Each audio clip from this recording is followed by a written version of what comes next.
Sir Monika का एक ही सगा भाई है, अमित। मोनिका की मौत के बाद सारी प्रॉपर्टी, सारी जायदाद उसी के नाम हो गई। तो क्या मोनिका के भाई ने प्रॉपर्टी के लिए अपनी बहन का खून किया? ये भी तो हो सकता है कि मोनिका ने आत्महत्या ही की हो। मैंने कहा ना, काम हो जाएगा। जी कहिए। आपका नाम अमित है? जी हाँ, मगर आप लोग? सीआईडी। मोनिका के बारे में कुछ सवाल करने थे आपसे। ओह, 1 साल हो गया मेरी बहन को मरे, लेकिन अब भी कोई ना कोई आकर मेरे पुराने जख्म को रहता रहता है। पूछिए, क्या पूछना है आपको? देखिए अमित जी, हम आपका दुख समझ सकते हैं, मगर क्या करें, दो खून हुए, इसलिए आपकी बहन के बारे में कुछ सवाल करने आए हम लोग। दो खून? मगर किसके? जूही और मीरा का। ये दोनों आपकी बहन मोनिका के दोस्त थे ना? हाँ, बदकिस्मती से ये मेरी बहन के दोस्त थे। बदकिस्मती से? क्यों? वैसे तो मीरा और जूही तुम्हारी बहन की बहुत फिक्र करते थे। अगर सच में उन्हें मेरी बहन की फिक्र होती तो वो फिर से उसे ड्रग्स की खाई में ना धकेलते। क्या वो दोनों फिर से मोनिका को ड्रग्स की लत लगाना चाहते थे? हालांकि वो दोनों खुद ड्रग्स से छुटकारा पाना चाहते थे। मुझे नहीं पता कि वो आदत से छुटकारा पाने आए थे या दोबारा ड्रग एडिक्ट्स को बढ़ावा देने, लेकिन इस काम में एक और भी था उनके साथ। हाँ, विशाल। विशाल? ये विशाल कौन?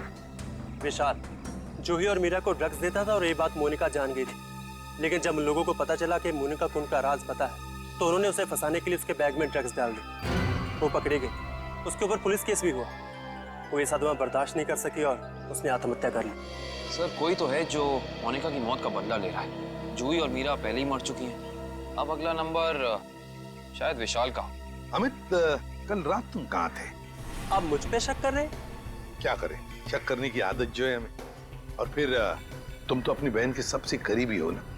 मुझसे ज्यादा करीबी तो उसका मंगेतर था, रणविजय। दोनों ने जन्मों जन्मों तक साथ रहने की कसमें खा रखी थी। रणविजय? ये रणविजय यही है ना?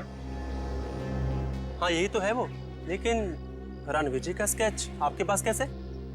हो सकता है मीरा, जूही और मोनिका की मौत का राज रणविजय जानता हो। Thank you Ranvijay. सर वो रहा विशाल का घर। विशाल की जान को खतरा हो सकता है।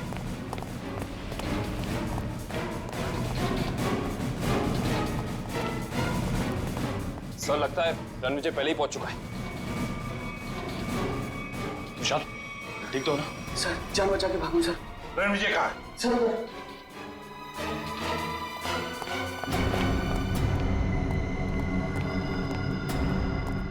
यहाँ तो कोई भी नहीं है। सर शायद यहाँ से भागा होगा।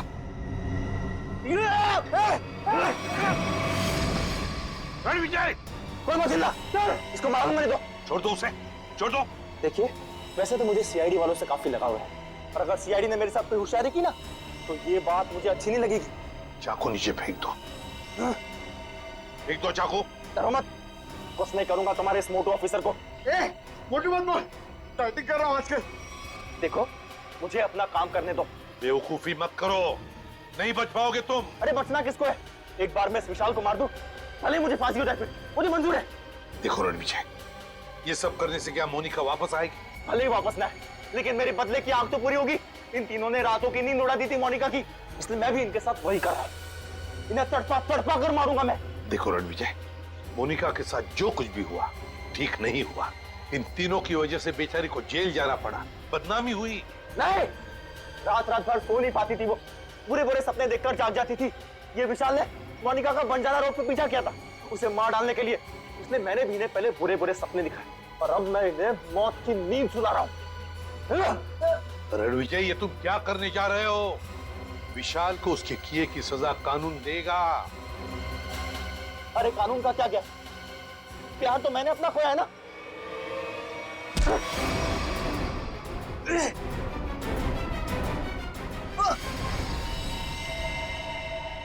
रणविजय, विशाल को तो उसके किए की सजा मिलेगी ही मिलेगी, मगर तुमने बदले की आग में दो खून किए। दो। तुम्हें तो शायद फांसी ही होगी, फांसी।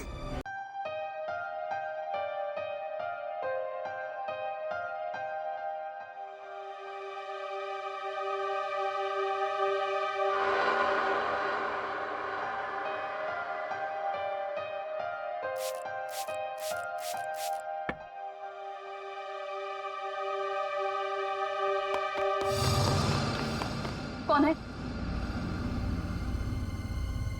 कौन है वहां? कौन है यहाँ पर? सामने क्यों नहीं आते?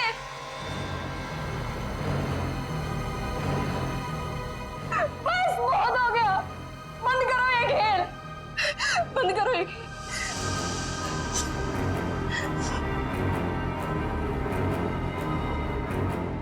सो भी तो नहीं सकती,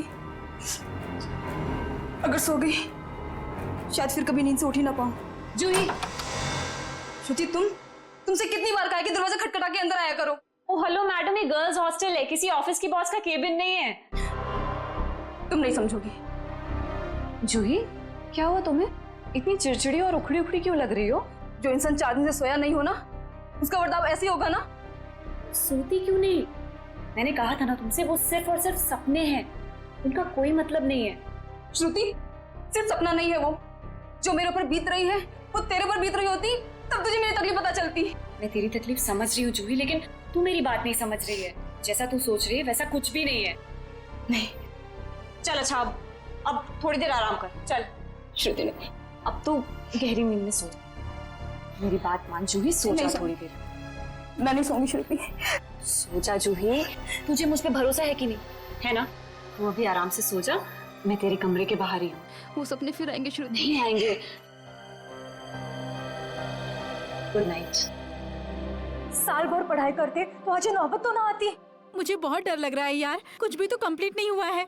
मैं तो श्रुति से ना, श्रुति पता है मैं तुझे ही ढूंढ रही थी। मुझे तेरे नोट्स देना यार, वरना पता नहीं एग्जाम्स में क्या होगा। मुझे बहुत डर लग रहा है यार, मेरे भी नोट्स अधूरे हैं। अच्छा ऐसा करते हैं कि कल लाइब्रेरी जाके इकट्ठा नोट्स बना लेते हैं। तुम दोनों टेंशन क्यों ले रहे हो? अरे गर्ल्स, क्या हो रहा है? एग्जाम शुरू होने वाले हैं। चलो सब अपने अपने कमरे में जाओ और जाकर पढ़ाई करो, बहुत रात हो गई है। Yes madam.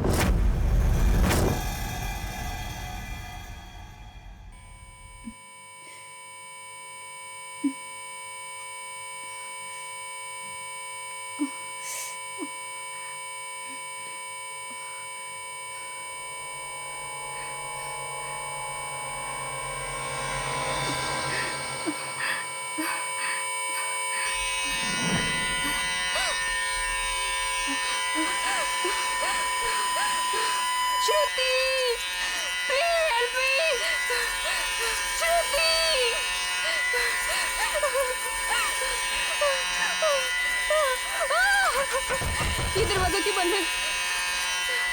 श्रुति, ये लाइट क्यों नहीं जल रही है?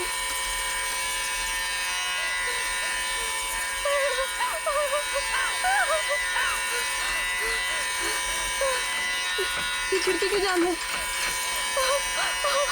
बंद करो ये आवाज, मेरे कान के पट्टे फट जाएंगे।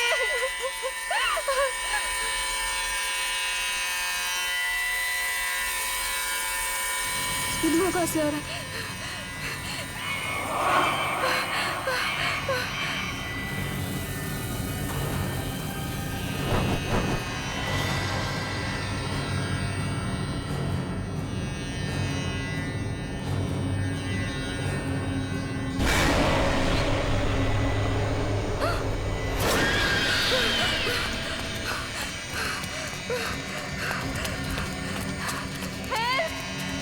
कोई बचाओ मुझे!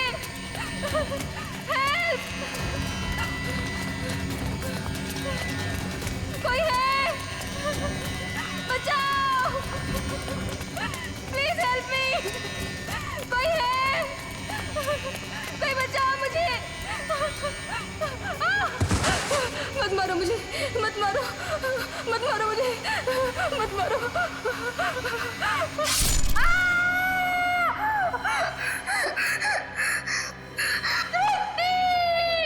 ओह नो, ये तो जूही की चीख है। लगता है उसने वही पुराना सपना देखा है।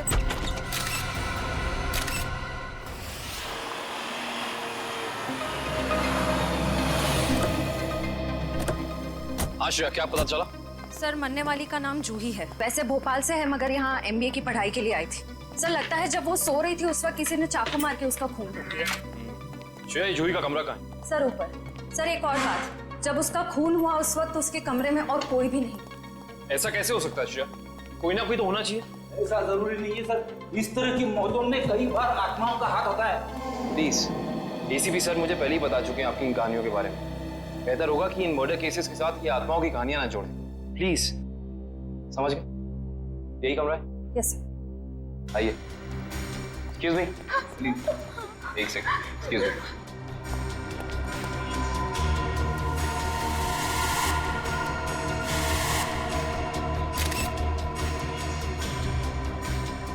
श्रेया, यहाँ पे चाकू का सिर्फ एक ही घाव है। लगता है खूनी ने इतनी जोर से वार किया कि एक ही वार में जूही की मौत हो गई। हाँ सर, हमला भी शायद जूही की नींद में ही हुआ। बेचारी को अपने आप को बचाने का मौका भी नहीं मिला होगा। एक्सक्यूज मी, यहाँ पे सबसे पहले जूही की मौत का पता किसको चला? सर, सबको एक साथ ही पता चला था। हम यहाँ कॉरिडोर में थे, अचानक से जूही के कमरे से चीखने की आवाज आई और अंदर आके देखा तो जूही की जान जा चुकी थी। उस समय कमरे में जूही के साथ और कौन था? सर, उस वक्त जूही के साथ कोई नहीं था। देखिए, आप लोग दोबारा याद करने की कोशिश कीजिए। हो सकता है कोई ऐसा जो उस वक्त भाग निकला हो। सर, भागने का तो सवाल ही नहीं उठता, क्योंकि डोर बाहर से बंद था और वो अंदर से। खूनी भागेगा भी तो कहाँ से भागेगा? एक मिनट, ये दरवाजा बाहर से बंद था, क्यों? सर, कई दिनों से जूही सो नहीं पा रही थी। अचानक नींद से जाग जाती थी और भागकर अपने कमरे से बाहर आ जाती थी। आज भी कुछ ऐसे ही हुआ। वो सो नहीं पा रही थी, मैंने उसको सुलाया और मैं बाहर आ गई और दरवाजा बाहर से बंद कर दिया। लेकिन इसे नींद क्यों नहीं आ रही थी? सर, कई दिनों से उसे डरावने सपने आ रहे थे। उसे ऐसा महसूस हो रहा था कि उसका सपनों में कोई खून करना चाह रहा है, उसकी कोई जान लेना चाह रहा है। हमें क्या पता था कि उसका सच में खून हो जाएगा। डरावने सपने? मैं कह रहा था ना, ये कोई आत्मा का ही चक्कर है।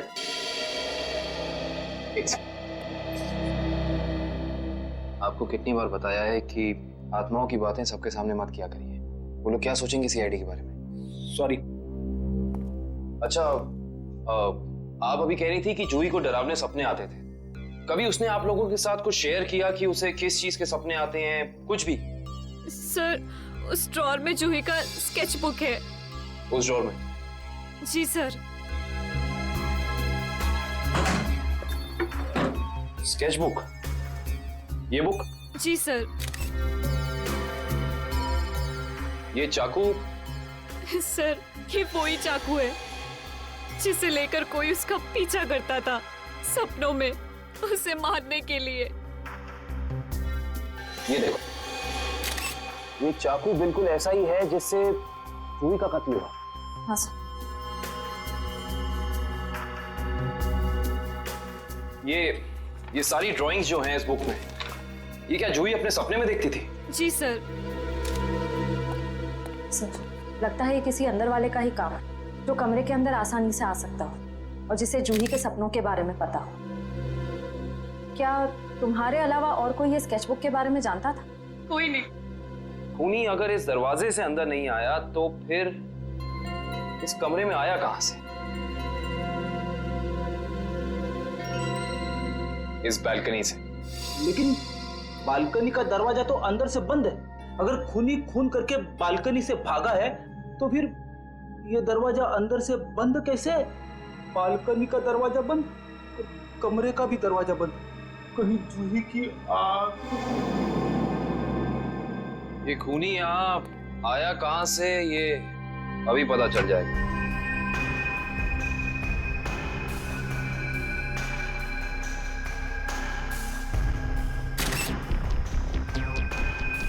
ये देखो, जूते के निशान। हो ना हो खूनी इसी बालकनी से चढ़कर आया। लेकिन बालकनी का दरवाजा तो अंदर से बंद था, तो फिर खूनी यहाँ ऊपर चढ़ के कमरे के अंदर आया कैसे होगा? ये भी पता चल जाएगा फ्रेडी जी। बस एक बार जूही के मौत के कारण पता चल जाए, कुछ तो हो गया, कोई सबूत कुछ तो होगा। इधर देखो, ये पाइप, इसी वाटर पाइप से चढ़कर खूनी इस बालकनी तक आया है। यहाँ के वॉचमैन से मिलना पड़ेगा। माफ कर दिए साहब, गलती हो गई। इसे गलती कहते हो तुम? एक इंसान गर्ल्स हॉस्टल की बैल्कनी में चढ़ जाता, अंदर कमरे में जाके खून कर देता, और तुम्हें कुछ पता भी नहीं चला। बस साहब 15 मिनट के लिए मेरी आंख लग गई थी। मैं सपने में भी ऐसा नहीं सोच सकता था कि उस दौरान ऐसा कुछ हो जाएगा। तुम्हारी 15 मिनट की लापरवाही की वजह से एक लड़की की जान चली गई, उसकी जिंदगी लौटा सकते हो तुम?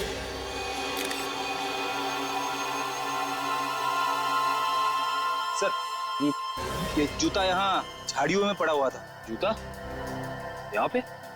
हो ना हो, ये जूता उसी खूनी का है। सर ये तो किसी आदमी का जूता लगता है। यानी बालकनी में जो इंसान चढ़ा था वो कोई आदमी था? सुनो, ये जूते को पहचानते हो? नहीं साहब। दोबारा याद करके बताओ, सही से याद करो। कोई इंसान यहाँ आया था जिसने ये लाल जूता पहना था? मैंने नहीं देखा, शायद अंजलि मैडम ने देखा हो, वो हमेशा रिसेप्शन पे बैठती है। ये अंजलि मैडम को बुलाओ, जाओ। जी सर। अगर ये जूता यहाँ है तो कुछ और भी जरूर होगा, ढूंढते हैं।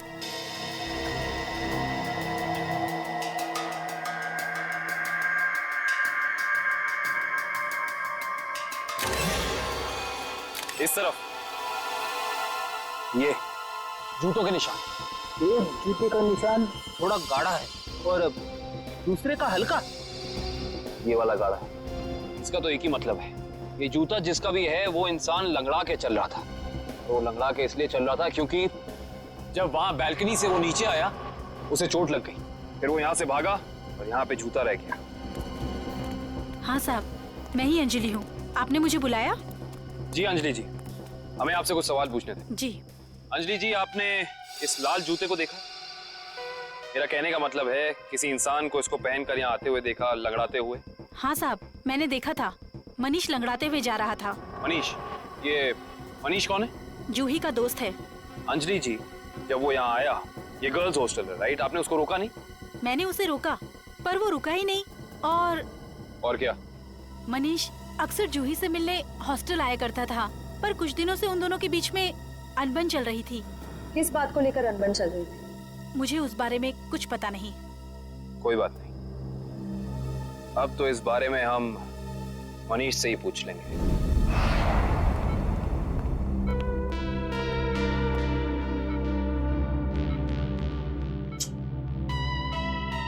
मनीष, कैसे हो यार?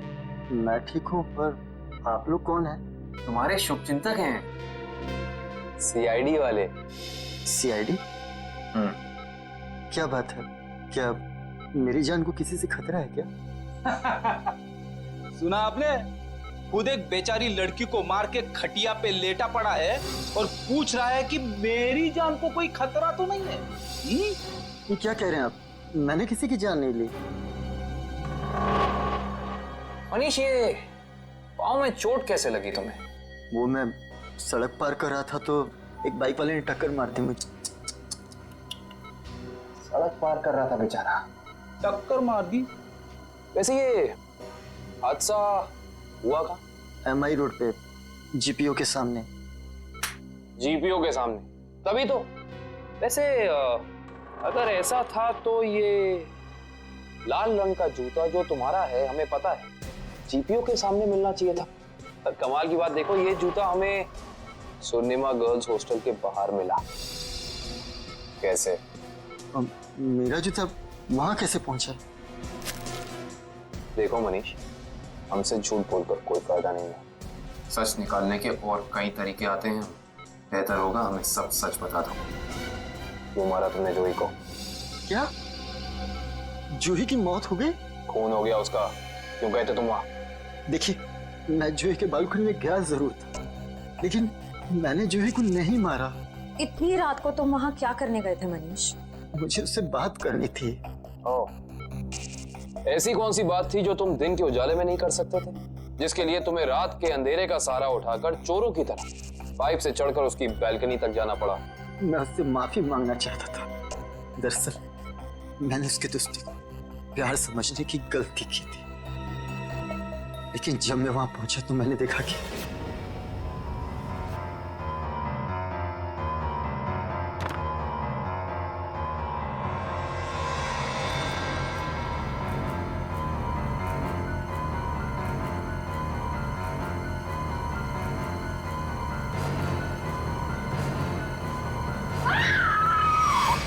शर्म आनी चाहिए तुम्हें मनीष। उसकी मदद करने की बजाय तुम वहां से भाग गए। यही है तुम्हारा प्यार? अगर किसी ने वहां मुझे देख लिया होता तो इल्जाम तो मुझे पर आता ना। देख तो तुम्हें लिया ही था। अंजलि जी ने तुम्हें रोकने की कोशिश भी की पर तुम रुके नहीं। ये सब छोड़ो, हमें ये बताओ कि जब तुम वहां थे तो उस वक्त कमरे में और कौन था? मैंने वहां किसी को नहीं देखा। हेलो, क्या? एक और कौन? कहां पे?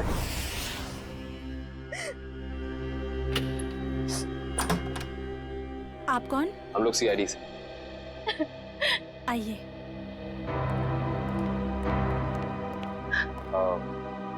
आप कल्कि जी हैं ना?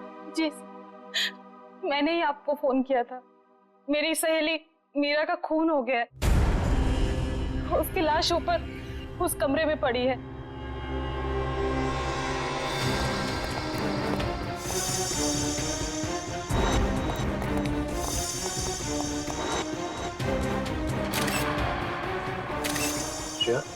ये चाकू तो बिल्कुल वैसा ही लग रहा है जैसा जूही की मौत में यूज हुआ था। हाँ सर, लगता है किसी सीरियल किलर का काम। सीरियल किलर का भी हो सकता है और किसी ऐसे इंसान का भी जो दोनों जूही और मीरा को जानता है। वो यहाँ आया और उसने मीरा की जान भी इसकी नींद में ले ली। मतलब दो खून हूबहू एक ही तरीके से। सर, हाँ, लाश की हालत को देखकर लगता है कि इसकी मौत को 3-4 घंटे हो चुके हैं। 3-4 घंटे? लेकिन श्रेया, जूही की मौत को भी तो 3-4 घंटे ही हुए हैं। एक खूनी एक ही वक्त पे दो जगह पे कैसे हो सकता है? मैं तो कह रहा हूँ जरूर ये किसी आत्मा का ही चक्कर है। रेडी प्लीज, ये किसी आत्मा का चक्कर नहीं है। ये उस खूनी के किसी साथी या रिश्तेदार का चक्कर भी हो सकता है। लगता है इस जुर्म में एक से ज्यादा लोग शामिल हैं। लेकिन कैसे?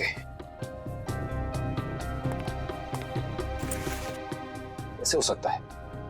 इस कमरे की सारी खिड़कियां, सारे दरवाजे अंदर से बंद हैं। और यहाँ पे कोई बालकनी भी नहीं है उस हॉस्टल की तरफ। तो फिर वो खूनी इस कमरे में आया कैसे? इस कमरे की तलाशी लो, कोई ना कोई सुराग जरूर मिलेगा। श्रेया, इसकी फोटो एल्बम और फोन डायरीज चेक करो। हो सकता है जूही और मीरा के बीच में कोई ना कोई कनेक्शन मिल जाए हमें। Sir, ready? एम्बुलेंस को फोन करो बॉडी ले जाने के लिए। मुझे नीचे इसकी दोस्त से कुछ सवाल पूछने हैं।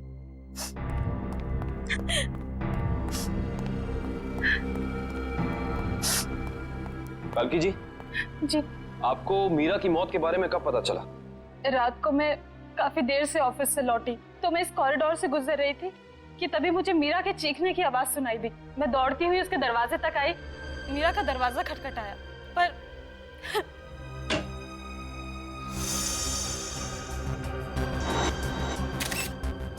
फिर क्या हुआ? मेरा मतलब जब आप यहाँ आई तो ये दरवाजा खुला था कि बंद था? दरवाजा बंद था तो मुझे वॉचमैन को बुला के दरवाजा खुलवाना पड़ा। कल्कि जी, जब आप यहाँ पे आई तो आपको यहाँ इस घर में कोई भी निकलते हुए यहाँ से दिखा, भागते हुए दिखा? नहीं।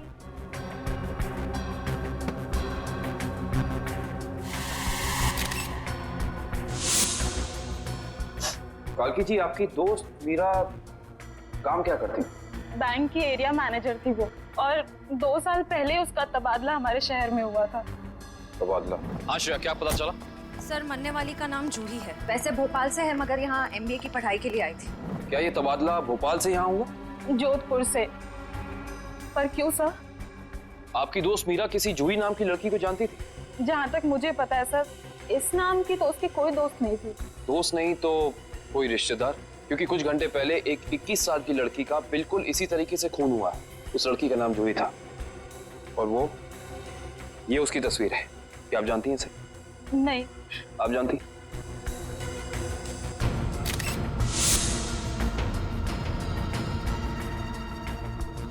ये क्या हो रहा है हमारे शहर में? आम आदमी तो बिल्कुल भी सुरक्षित नहीं है। कल्कि जी, आपको किसी पे शक है? I mean, आपकी दोस्त मीरा की किसी से कोई दुश्मनी, कोई अनबन? उसका कोई दुश्मन नहीं था सर। मीरा तो बहुत ही सुलझी हुई लड़की थी।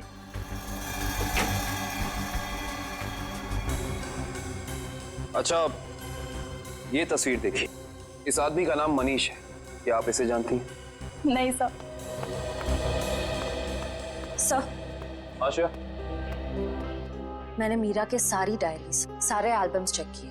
मीरा और जूही के बीच कोई कनेक्शन नहीं है, कोई संबंध नहीं है। कोई ना कोई संबंध तो जरूर है, वरना ये खूनी सिर्फ इन्हीं दोनों लड़कियों को निशाना क्यों बनाएगा? कुछ तो है जो हमें समझ नहीं आ रहा है। कल्कि जी, क्या कुछ दिनों से मीरा किसी बात को लेकर परेशान थी? हाँ सर, कुछ दिनों से उसे डरावने सपने आ रहे थे। डरावने सपने? मीरा को भी डरावने सपने आ रहे थे? हाँ सर, बस कहती रहती थी कि उसका कोई खून करना चाहता है।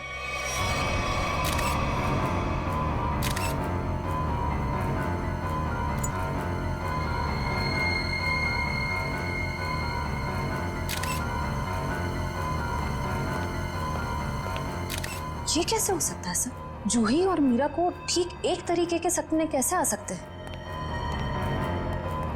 सर, खूनी के अंदर आने का रास्ता तो नहीं मिला है, लेकिन ये स्क्रू मिला है मीरा के बेड के नीचे से। एक काम करिए, वॉचमैन से पूछताछ कीजिए, देखिए क्या पता चलता है मीरा के बारे में। तब तक इस स्क्रू की गुत्थी को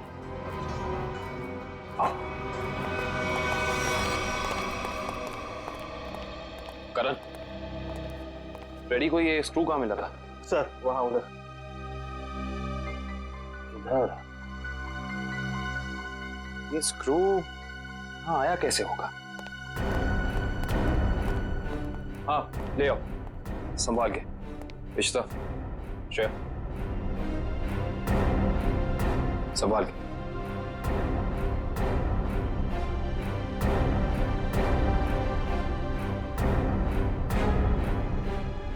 इश्ता,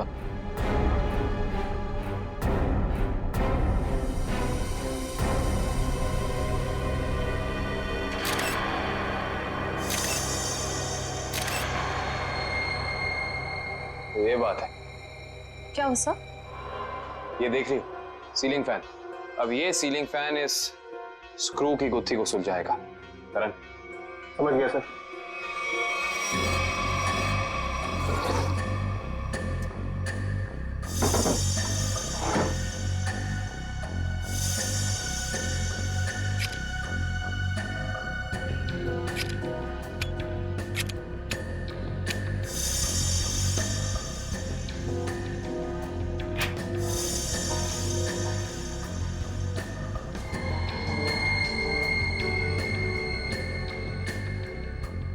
फैन को उल्टा करो।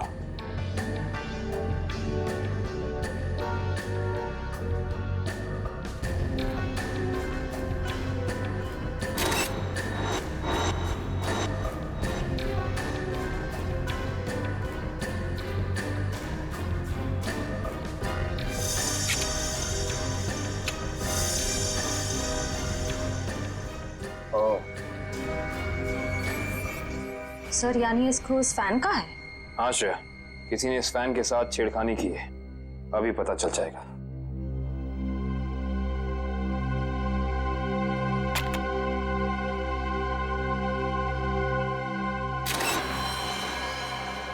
ओह माय गॉड, तो ये बात है, मतलब चाकू इसके अंदर था। इसके अंदर से इस मैकेनिज्म के जरिए चाकू सीलिंग से नीचे गिरा मीरा के पेट में और उसकी मौत हो गई। अब समझ में आया, ये कारण है जिस वजह से खूनी इस कमरे में नहीं था। उसकी जरूरत ही नहीं थी, उसका काम तो ये सीलिंग फैन कर रहा था।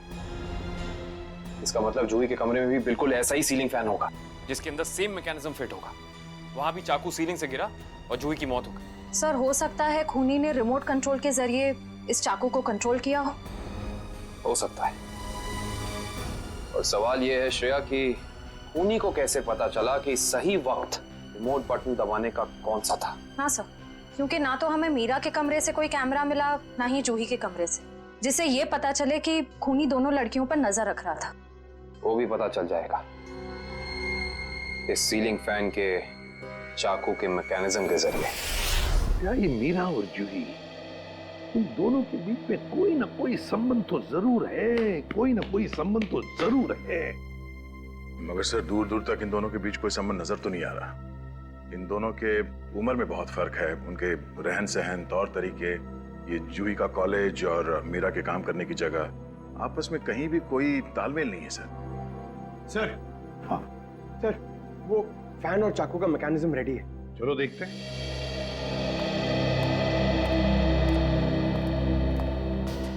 पंकज, रिमोट ऑन करो।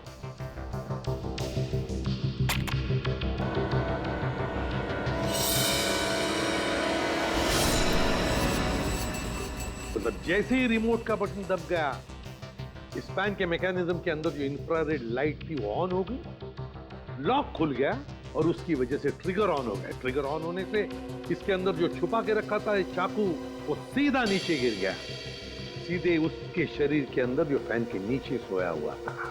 मगर दया, एक बात है, ऐसे मैकेनिज्म की जो रिमोट होते हैं, वो रिमोट ज्यादातर 50 मीटर की दूरी के अंदर ही काम कर सकते हैं। तो फिर जरूर जहां पर मीरा और जूही रहती थी उसके आसपास ही ये आदमी खड़ा था। जिसने भी ये किया है वो 50 मीटर की दूरी के अंदर ही खड़ा था।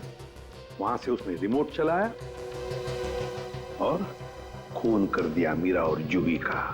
और फिर वो सपने, वो एक जैसे सपने जो मीरा और जूही दोनों की नींद में आते थे, ऐसे सपने तो जानबूझकर ही डाले जा सकते हैं, प्लान करके डाले जा सकते हैं, मगर उसके लिए जरूर कोई तो ट्रिगर होना चाहिए।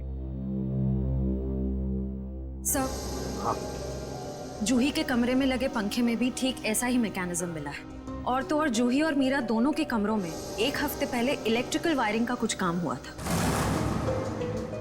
जूही और मीरा दोनों के घर में, दोनों के कमरों में एक हफ्ते पहले इलेक्ट्रिकल वायरिंग हुई थी। कहीं ऐसा तो नहीं कि ये वही इलेक्ट्रीशियन है जिसने दोनों के घरों में इलेक्ट्रिकल का काम कर दिया और फिर खून भी उसी ने किया? पता लगाना पड़ेगा, पता लगाना पड़ेगा इस इलेक्ट्रीशियन के बारे में।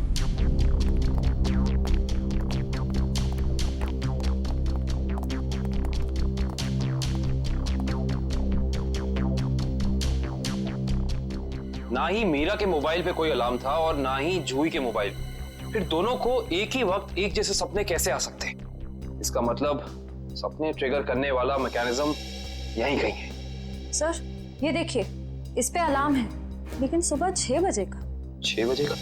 पर मीरा की मौत तो 3 बजे हुई थी, तो सपने शुरू करने का ट्रिगर लगभग 1 या 1.5 के बीच का होना चाहिए। यह भी तो हो सकता है कि किसी ने मीरा को सम्मोहित कर दिया। ऐसा नहीं हो सकता फ्रेडी, क्योंकि अगर ऐसा होता तो मीरा के दिन भर का हाव भाव, चाल चलन सब प्रभावित होता। पर ऐसा नहीं हुआ।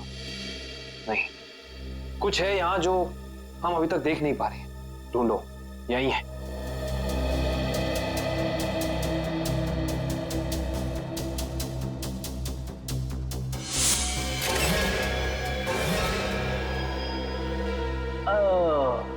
ये देखो,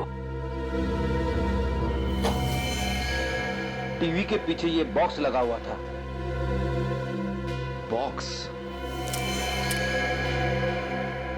कहीं ये ट्रिगर मैकेनिज्म इस बक्से के अंदर तो नहीं फिक्स किया हुआ है?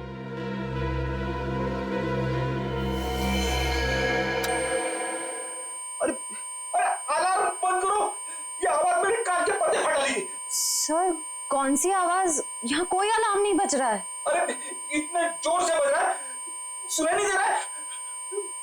बंद करो। हाँ, बज तो रहा है, लेकिन बहुत धीमी आवाज में। बंद करो, बंद करो। बंद हो गया। Thank you. इतना भद्दा अलार्म मैंने जिंदगी में नहीं सुना। सोने वाला उठेगा नहीं, हार्ट अटैक से सीधे ऊपर चला जाएगा। मगर सर, अलार्म की आवाज सिर्फ आपको कैसे सुनाई दी? हो सकता है श्रेया, क्योंकि ये लो फ्रीक्वेंसी अलार्म है। श्रेया, ये सिर्फ उन लोगों को सुनाई देता है जिनकी साउंड टॉलरेंस और सुनने की शक्ति इसकी ध्वनि से मेल खाती हो। यानी फ्रेडी सर की तरह जूही और मीरा भी इस अलार्म की आवाज को सुन सकती थी। वो ये बात नहीं जानता था। उसने इस ध्वनि का इस्तेमाल सिर्फ उनके दिमाग को कंडीशन करने के लिए किया, ट्यून करने के लिए, ताकि उन्हें वो डरावने सपने दिखा सके। लेकिन डरावने सपनों का कोई संबंध ही नहीं था इस मौत से। अगर वो चाहता तो बिना सपनों के भी मार सकता था उन्हें। मार सकता था, पर शायद वो ऐसा चाहता नहीं था। खूनी अपने शिकार के साथ खेलना चाहता था, तड़पाना चाहता था, फिर उनकी नींद में उन्हें एक गहरी मौत देना चाहता था। इंटरेस्टिंग। करण, सर, कल की को बुला के लाइए। जी। को ये देखो।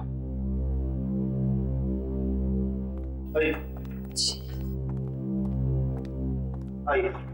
कल्कि जी, जी। इस आवाज को पहचानती हैं आप? ये आवाज मैंने यही सुनी है, मीरा के घर पे। कब? करीब 3-4 दिन पहले, जब वो अपने लैपटॉप पे काम कर रही थी तब।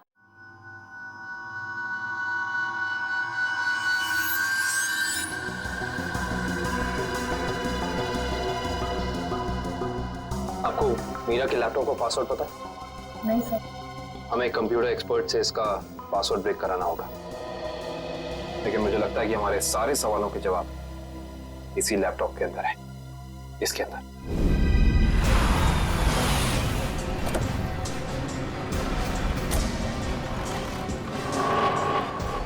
भाई साहब, हम लोग सीआईडी से। सीआईडी से? क्या हुआ साहब? हमें पता लगा है कि पिछले हफ्ते आपका एक इलेक्ट्रिशियन वायरिंग करने के लिए इस एड्रेस पे गया। हाँ साहब, गया तो था, पर हुआ क्या? इन दोनों जगहों पे एक खून हुए और हमें शक है कि ये खून आपके इलेक्ट्रिशियन ने किया है। मेरे इलेक्ट्रिशियन? हाँ, और वो भी पंखे में चाकू फिट करके। अरे बाप रे, पंखे में चाकू?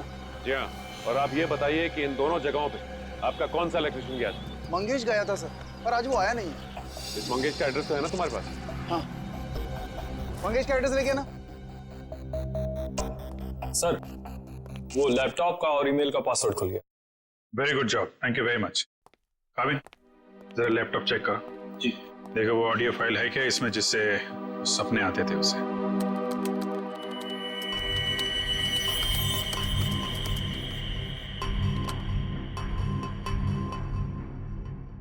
सर, इस कंप्यूटर में कोई ऑडियो फाइल नहीं है।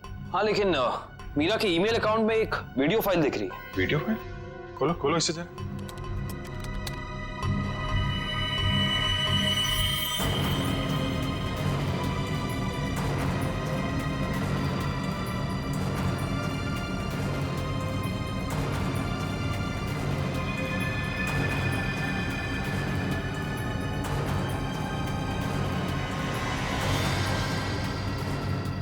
सर, ये सारे विजुअल तो मैंने जूही की स्केचबुक में देखे, स्पेशली ये नाला, ये बोर्ड और मास्क पहना हुआ आदमी, तीनों।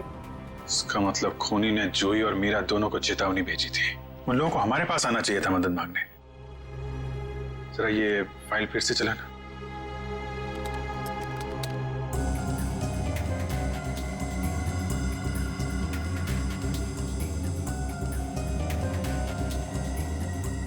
पॉज। बंजारा रोड, जो शहर के पश्चिमी हिस्से में है ना? Yes sir. मतलब जो कुछ हुआ है बंजारा रोड पे ही हुआ है। क्या? ठीक है, ओके। सर, उस इलेक्ट्रिशियन मंगेश का जो पता मिला था वो नकली है सर। कोई बात नहीं, स्केच बनवाओ उसका और अपने डेटाबेस में चेक करो। बंजारा रोड, वहां जाके देखना पड़ेगा। सब लोग बाहर ध्यान रखना।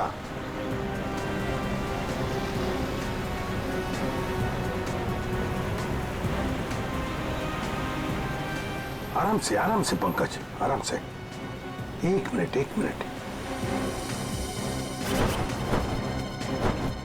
यह है ना एक सूखा नाला है और वो रहा पेड़। सूखा नाला और उसमें वो पेड़। जरा आगे चलकर देखते हैं।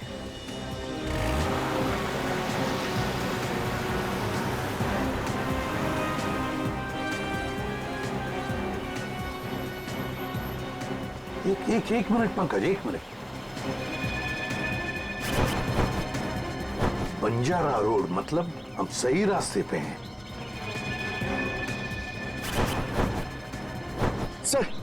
सर वो देखिए, वो पुराना घर जो हमें वीडियो में दिखा था। चलो आगे देखते हैं।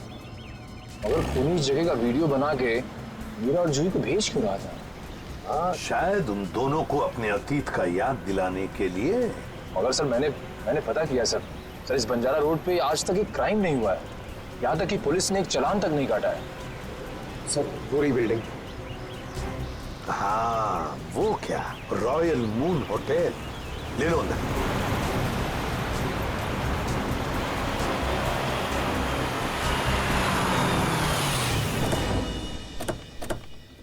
हाँ, इलेक्ट्रिशियन का स्केच मैच नहीं हो रहा है। तो कोई बात नहीं, ठीक है। वेलकम सर, कहिए मैं आपकी क्या सहायता कर सकता हूँ? हम लोग सीआईडी से हैं। दरअसल एक केस के सिलसिले में कुछ पूछताछ करनी थी आपसे। सीआईडी?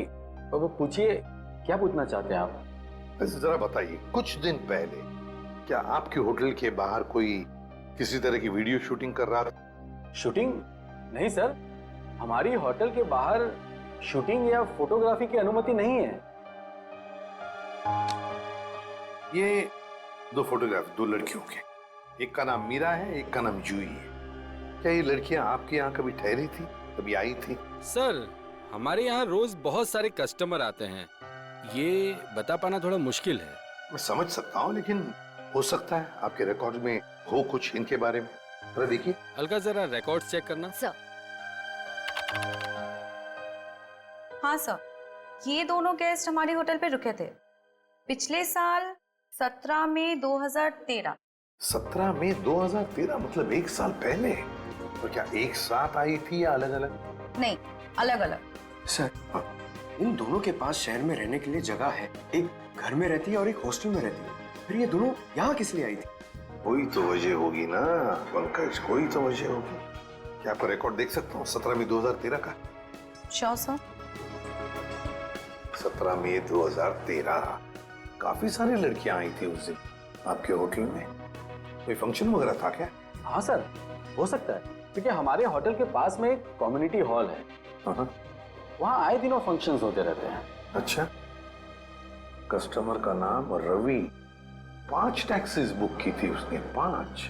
हाँ सर, ये एक नारी सेवा केंद्र चलाता है, मुस्कुराहट नाम है एनजीओ का। और वो अभी भी इसी होटल में ठहरा हुआ है सर। रवि इस वक्त आपके होटल में ठहरे हैं? पास वाले कम्युनिटी हॉल में जो फंक्शन चल रहा है, रवि का ही एनजीओ का फंक्शन हो सकता है। रवि सर, मैं आपका जितना भी शुक्रिया अदा करूं उतना कम है। आप सोच नहीं सकते, ड्रग्स के नशे से मुक्ति मिलने के बाद मैं जिंदगी के ऐसे ऐसे रंग देख रहा हूं जिन्हें ड्रग्स के नशे ने अंधकार में डाल दिया था। वेरी गुड मिश्रा, लेकिन इसमें मुझे शुक्रिया कहने की कोई जरूरत नहीं। ये सब तुम्हारे धैर्य और दृढ़ इच्छा शक्ति का कमाल है। हाँ, लेकिन अब उस सफेद जहर को कभी पलट कर भी देखना मत। हाँ? Okay sir. माफ कीजिएगा रवि जी, आपको मैं इंटरप्ट कर रहा हूँ, लेकिन ये जरूर कहूंगा कि आप बहुत ही अच्छा काम करते हैं, बहुत ही पुण्य का काम करते हैं हमारे देश के नौजवानों को ड्रग्स में से बाहर निकाल कर। सर, आप एसीपी प्रद्युमन है ना सर? जी हाँ, मैं एसीपी प्रद्युमन। सर, हमने बहुत किस्से पढ़े हैं सर आपके बारे में, और तभी से आपसे मिलना चाहता था सर, लेकिन अब आप सर बैठे क्यों हैं सर, प्लीज? सर, क्या लेंगे सर आप? चाय, कॉफी, कुछ? एक ठंडा लेमन आइस टी। जी, ठंडा लेमन आइस टी तो नहीं मिलेगी, साधारण चाय चलेगी। रवि जी, हमें कुछ नहीं चाहिए, कुछ नहीं चाहिए, थैंक यू वेरी मच। बस एक जरूरी काम है आपके पास। 2 लड़कियों के बारे में हम कुछ इंफॉर्मेशन चाहते हैं। कौन सी 2 लड़कियां सर?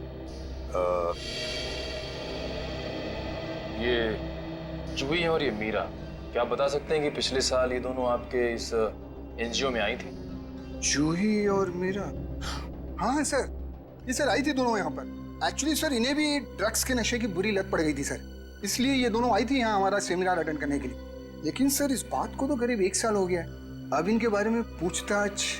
इन दोनों लड़कियों का खून हुआ है। क्या खून हो गया?